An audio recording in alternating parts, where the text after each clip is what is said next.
Sir మామూలు viral అవ్వద్దు ఈ స్పీచ్, మామూలు వైరల్ అవ్వద్దు. బస్తీ మే సవాల్. శ్రీముఖి వైరల్ కావాలా సార్? Please sir. ఏం దావా చేసుకుందామా? చలికాలం చెట్లకు పోదామా?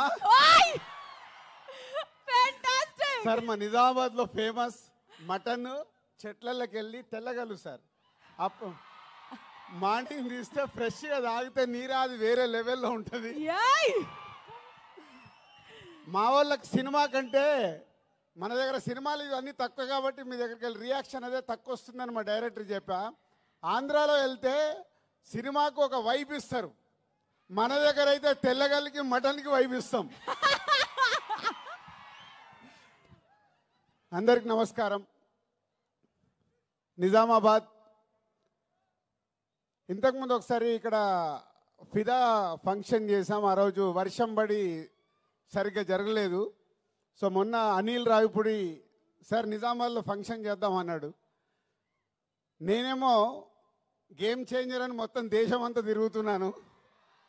సో అనిల్, శిరీష్ గారు, వెంకటేష్ గారు ఈ సినిమాని వాళ్ళ భుజాల మీద వేసుకొని 72 రోజుల్లో ఫినిష్ చేశారు ఇంత పెద్ద సినిమాని.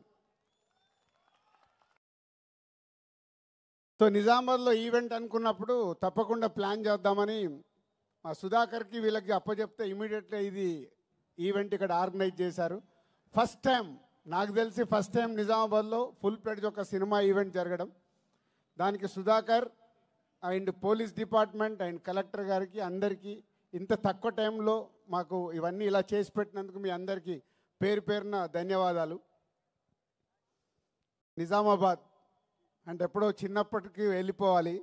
ఇక్కడ పిక్చర్ ప్యాలెస్లో, విజయ్ థియేటర్లో, లలితామహల్లో, రాజారాజేంద్ర థియేటర్లో, నటరాజ్ థియేటర్లో రూపాయి చారణ టికెట్లో సైకిల్ మీద వెళ్ళి నేను శిరీష్ సినిమాలు చూసేవాళ్ళం 1980sలో.